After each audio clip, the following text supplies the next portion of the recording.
This is Dan in Vagabond. I'm in Puerto Vallarta, Mexico, on my search for the best cheap places to live in paradise, and Puerto Vallarta is certainly in the contention. But money isn't everything, also quality of life is important, and today I'm taking you on a walking tour of some bronze sculptures that are along Malecon here in Puerto Vallarta. And yes, at each statue I'll talk about who the artist is and what my interpretation of the piece is.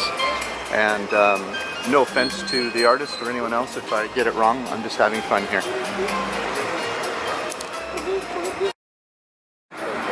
So this first piece is called Millennia by Mathis Ledice, 2001. And the light isn't that good from where you are, but what this piece represents is 3 stages of human consciousness and technological and social development. We were created from the ocean, that's what these waves are. And we first were warring people, and we still are to some extent, and that's what this is here. It's pointing out all the wars that happen, religious and territorial wars. And then slowly we grew into more of a scientific consciousness, which is what this represents here, the fellow with the moon. And now we have a choice to make. That's where we are now, actually. We have the choice to make. Do we go for a more feminine energy here, which this woman is grabbing a dove with a piece, or which direction we go? And this seems to be the artist's message here.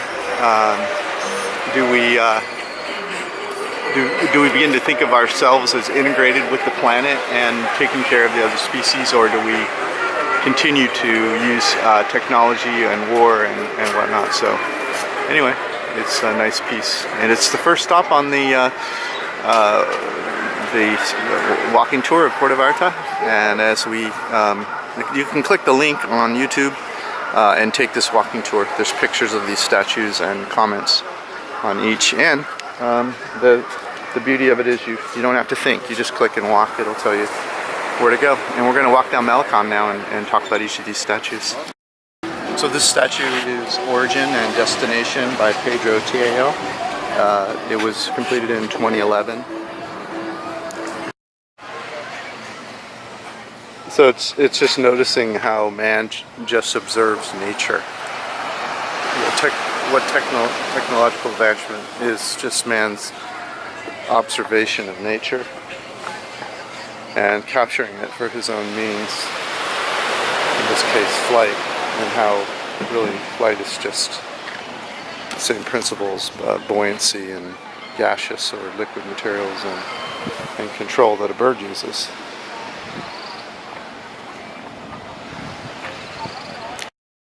The broken boat represents the human unintended consequences that technology creates in our environment, whether polluted seas, air, water.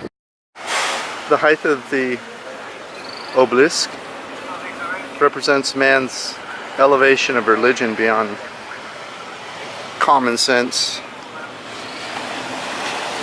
or reason relative to other human endeavors, such as technology or relationship with the animals. The musical symbolism represents how music, for music's sake, is mostly pure expression, naive to the ambitions of other human creation that we see around us here. And the reptile here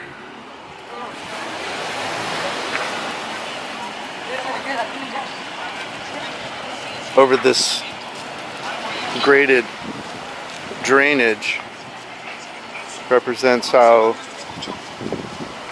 humans craft the environment without regard to other living creatures. And so it's a fun little work. It's not too serious, it's whimsical. So this piece is called Nostalgia. It's by Ramez Bouquet, 1984.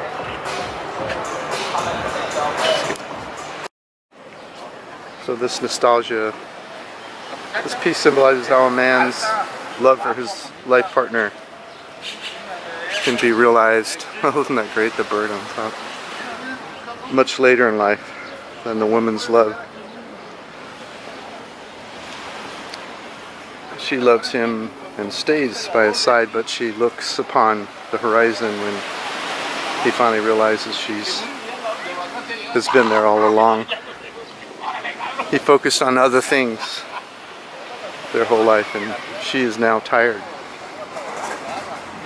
that his eyes are finally open.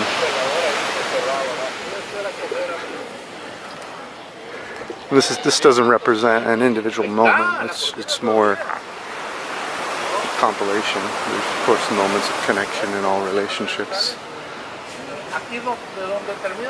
This is called The Rock Eater by Jonas Guitarists, and there's no date on it, so I don't know how old it is.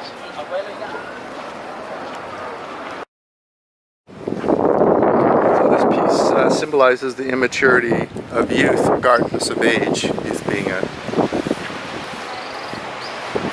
relative. The man focuses on accomplishing things which add no enduring value to himself or those he loves. He's eating rocks to get ahead in life when he could be aware of his time and his purpose.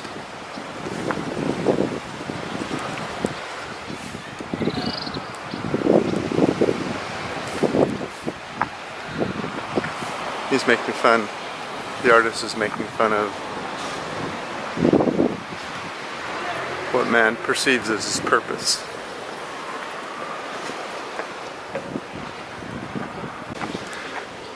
As I've said in other videos, Puerto Vallarta has a romantic section of town. That's what this is. The buildings behind us are much older than if you go to the newer parts of Puerto Vallarta where most of the tourists go. And it has a charm.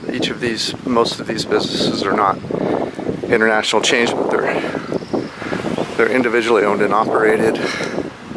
Once you get into the romantic section of town, which is where we're staying, it's quite lovely.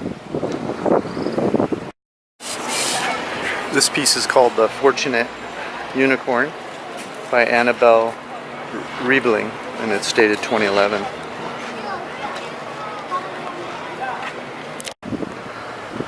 I didn't know what to think of this piece at first, but then it dawned on me, this is about enlightenment. So this piece symbolizes what the Buddha experienced at awakening. Buddha saw that his true nature was consciousness itself, which is the bottom half. But that his mind had formed a conceptualized view of self that wasn't real, and that's the mask, if you will. You'll notice the mask is more square. It's not actually what the unicorn looks like. It's self-conceptualized. The synthetic shell on the outside of the mask masks the true nature of the unicorn and represents its conceptualized self.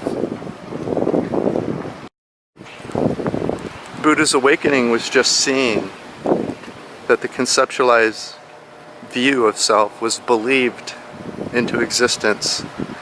It's all Buddha needed in any moment he chose to be free from suffering. This artist may be ready to see her conceptualized self if she hasn't already.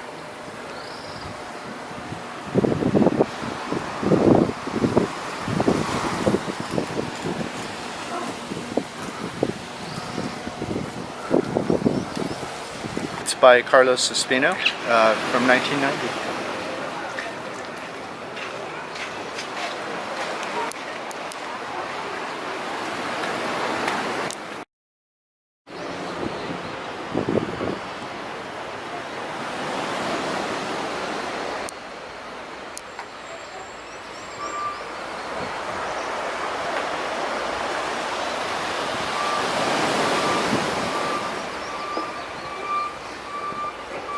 You can see in their eyes they don't really see each other. She's looking slightly above him.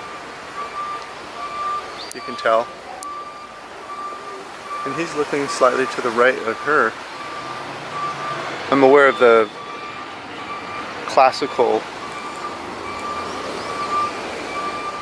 version of the trident or triton. So this piece symbolizes human projection in relationships. The man knows not himself, but lives in an idealized vision of self. He knows not the woman he loves, but holds her to his idolized version. No truth can be known while the man and the woman live in idolized visions of the present moment. There's no love without truth, and there's no truth without awareness of self or the other. There's only conceptualized versions of love and truth when we live in projection.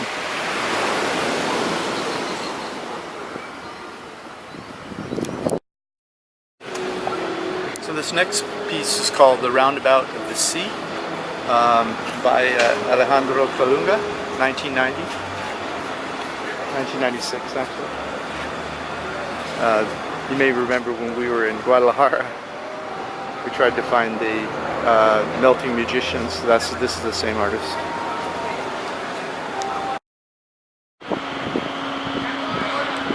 So these pieces project a whimsical nature and potentially the joy that the artist has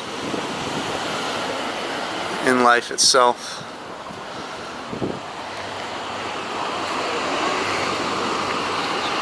He may not seem to take much seriously, as you can see.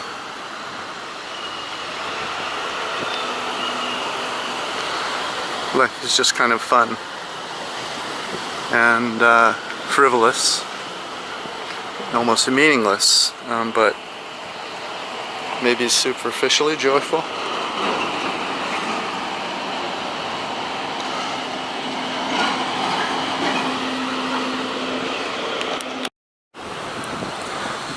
But there's also a deep disconnect here.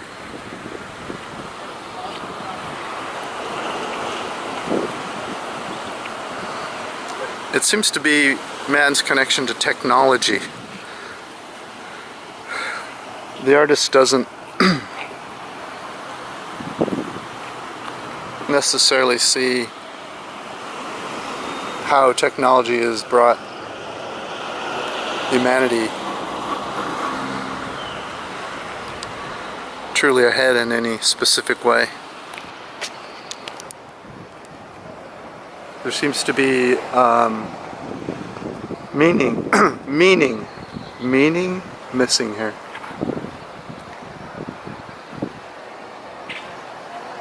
Whether consciously or unconsciously, this artist is not seeing any real meaning or purpose. And indeed, that's true for this artist. And I don't mean in his own life. I'm talking about his view of man's relationship to how technology treats people and animals.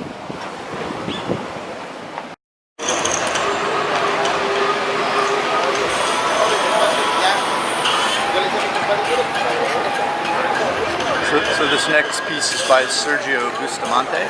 He's one of Mexico's most prolific commercial artists, and he's done well in his lifetime, not only artistically but also financially. And it's a beautiful setting, as you can see. So this is a parent figure who is communicating a message to younger people up on this ladder, and They're waving off into the distance. I believe they're facing the future, and the parent has loudly objecting in fear, but doesn't really have any content in the message other than just fear. Fear. The parent can't steer the younger because it has no clear vision, and the children are just embracing the future with excitement. There's a little fear on their faces too, but overall it's more about excitement for them. And the parent's feeling inadequate because he has no content. Nothing other than reservation of the climb. Caballito de Mar, Little Seahorse by Rafael Zamaripa. This is just a boy riding a seahorse.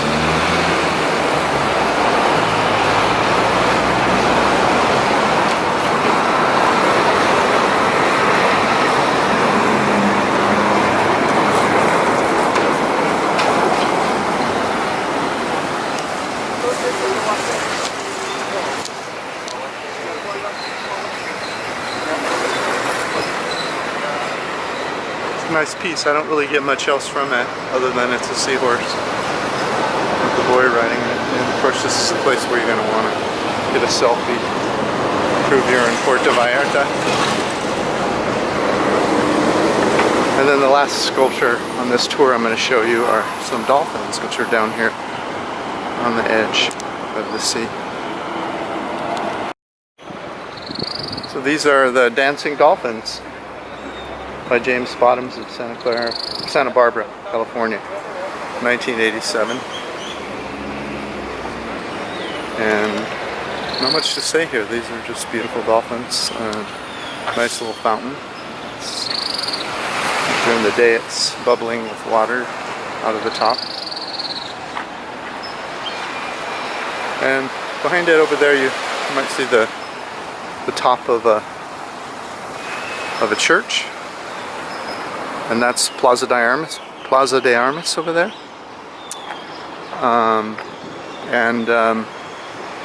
In my Puerto Vallarta romantic walking tour, I take you through some of the romantic areas of Puerto Vallarta. And so if you click the link below this YouTube video, you can watch my video of romantic Puerto Vallarta, which includes that beautiful church over there. And also, if you've enjoyed this video, please like it, leave a comment, or subscribe, or come to vagabondbuddha.com and subscribe if you want to see where we go next. We're investigating the best retire cheap in the world, retire or travel cheap places in the world. 64 countries so far, 11 years. And love to have you subscribe and join the party. Thanks for watching our Puerto Vallarta bronze sculpture walking tour on this beautiful Monday morning at about 7:30 a.m. Take care. This is Dan of Vagabond Buddha. The world is your home. What time will you be home for dinner?